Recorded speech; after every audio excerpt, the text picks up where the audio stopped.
నాయకుల సంఖ్య ఎక్కువగా ఉందని, అందుకే అక్కడక్కడ అసమ్మతి నెలకొందని మంత్రి హరీష్ రావు అన్నారు.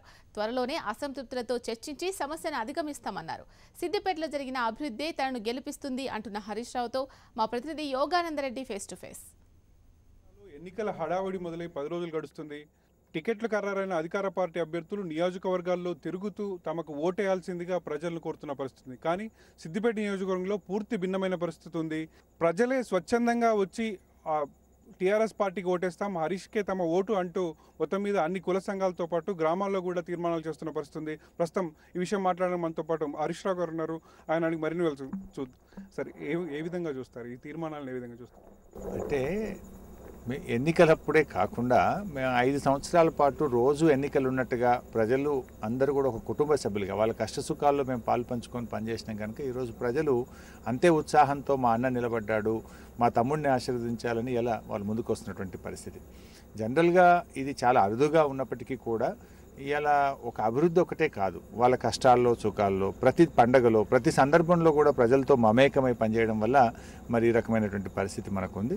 మొదటి నుంచి కూడా సిద్దిపేట అనేది కేసీఆర్ గారు గౌరవ ముఖ్యమంత్రి గారు గ్రూమ్ చేసినటువంటి నియోజకవర్గం, వారి హోమ్ టౌన్. అంటే ఒక పట్టున్నటువంటి తెలంగాణ ఉద్యమంలో కూడా ఈరోజు ఈ టీఆర్ఎస్ పార్టీకి ఎప్పుడు కూడా అండదండలను ఇచ్చినటువంటి నియోజకవర్గం ప్రజలు ఇవాళ సిద్దిపేట నియోజకవర్గ ప్రజలు.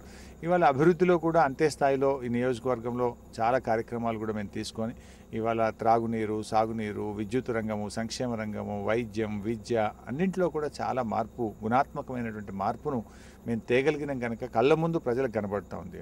మా నినాదం ఒకటే, ఇవాళ మీకు ఇంటి ముందు ఉండేటువంటి అభివృద్ధి, అదేవిధంగా మీ కంటి ముందు ఉండేటువంటి అభివృద్ధిని మీరు చూడండి. కంటి ముందుండే అభివృద్ధి, ఇంటి ముందుండే అభ్యర్థిని మీరు ఈరోజు చూసి ఓటేయాలనేటువంటిది. ఎందుకంటే కాంగ్రెస్ పార్టీ వాళ్ళు ఎన్నికలప్పుడు వచ్చిందంటే మళ్ళీ 5 ఏళ్ళ దాకా కనబడరు. కానీ మేము అధికారంలో ఉన్న ఎన్ని బాధ్యతల్లో కూడా ప్రతినిత్యం కూడా ప్రజలతో మమేకమై పనిచేయడం వల్ల ఈరోజు ప్రజలు స్వచ్ఛందంగా పిలిచి మీరు మాకు డబ్బులు ఇవ్వడం కాదు, మేమే మీకు డబ్బులు ఇస్తాం, ఖర్చులకు డబ్బులు ఇస్తాం, మిమ్మల్ని ఆశీర్వదిస్తాం, ఏకగ్రీవంగా ఊరంతా మీకే ఓటేస్తామని చెప్పి ముందుకు రావడం నిజంగా నా బాధ్యతను మరింత పెంచింది. ఆ ప్రజల పట్ల నా కన్సర్న్ ఇంకా బాగా పెరిగింది. ఇంకా నేను ఎన్ని జన్మలెత్తినా, ఎంత సేవ చేసినా నిజంగా ఆ ప్రజలు రుణం తీర్చుకోలేమో, ఇంకా ఏం చేయాలి అని ప్రతి నిమిషం కూడా ఆ ప్రజల గురించి ఆలోచించాల్సిన బాధ్యత నాకు పెరిగింది. ఇప్పుడు సిద్దిపేట నియోజకవర్గంలో పరిస్థితి ఉంటే ఉమ్మడి మెదక్ జిల్లాలో కొన్ని చోట్ల అసమ్మతి నాయకులు కానీ స్వతంత్రంగా పోటీ చేస్తామని కూడా ప్రకటనలు చేస్తున్న పరిస్థితి. దీన్ని ఏ విధంగా అధిగమించగలరు? సో అది దాదాపుగా మేము పరిహారం చేసుకున్నాము. 2-3 నియోజకవర్గాల్లో కొద్దిపాటి చిన్న సమస్యలు, ఇవన్నీ కుటుంబ సమస్యలు. ఏ రాజకీయ పార్టీలోనైనా అత్యంత సహజంగమైనటువంటి ఈ పద్ధతి ఉంటుంది. ఒక పార్టీలో ఎక్కువ మంది టికెట్లు ఆశిస్తున్నారంటే ఆ పార్టీ ఇంకా ఎక్కువ బలంగా ఉన్నట్టు. ఇప్పుడు చాలా కొన్ని పార్టీలు ఎట్లున్నాయంటే మీకు ఆ టికెట్ దొరకలేదు కదా, మా పార్టీలో చేరండి, మేము టికెట్లు ఇస్తున్నాము అంటే వాళ్ళు చాలా బలహీనంగా ఉన్నట్టు. మేము బలంగా ఉన్నాం కనుక మా పార్టీలో ఎక్కువ మంది టికెట్లు అడిగారు. సో వాళ్ళని కూడా తప్పకుండా గౌరవించుకుంటాం. టికెట్ ఇవ్వకపోయినంత మాత్రాన వాళ్ళకి బలం లేదనో వాళ్ళు పనికిరారనో కాదు. కానీ రాజకీయంగా పార్టీ అనేక సమీకరణలు దృష్టిలో పెట్టుకొని టికెట్లు కేటాయిస్తుంది. But at the same time రానటువంటి వాళ్ళని కూడా పిలిచి మేము గౌరవిస్తాం, ఇంకో స్థాయిలో ఇంకో పదవిలో తప్పకుండా పార్టీ గౌరవిస్తుంది అనేటువంటి విశ్వాసాన్ని, నమ్మకాన్ని వాళ్ళకి కలిగించాం. ఇప్పటికే 3-4 నియోజకవర్గాల్లో అందరూ కూడా సర్దుకొని ప్రచార పర్వాన్ని కూడా ప్రారంభించింది. ఇంకొకటి నియోజకవర్గంలో కొద్దిపాటి పని ఉన్నది, దాన్ని కూడా వచ్చే 1-2 రోజుల్లో మాట్లాడి గౌరవ ముఖ్యమంత్రి గారి దగ్గర తీసుకువెళ్ళి పరిష్కరించుకుంటాం.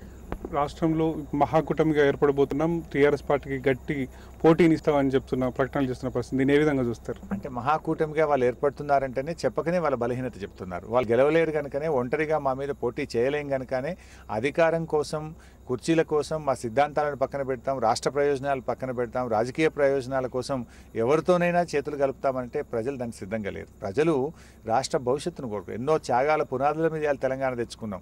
ఈ తెచ్చుకున్న తెలంగాణను ఆంధ్రప్రదేశ్ ప్రభుత్వం దగ్గరనో చంద్రబాబు నాయుడు పాదాల దగ్గర తాకట్టు పెడితే తెలంగాణ ప్రజలు అంగీకరించారు. బాబు గారు ప్రతి నిమిషం, చివరి నిమిషం దాకా తెలంగాణ రాకుండా అడ్డుపడ్డటువంటి వ్యక్తి. ఈ రోజు కూడా తెలంగాణ కరెంట్ రాకుండా, తెలంగాణ ప్రాజెక్టులకు అనుమతులు రాకుండా, తెలంగాణ ప్రయోజనాలను ప్రతిరోజు ఇబ్బంది పెడుతున్నటువంటి చంద్రబాబుతో కాంగ్రెస్ కలవడాన్ని తెలంగాణ ప్రజలు సహించలేరు, జీర్ణించుకోలేరు.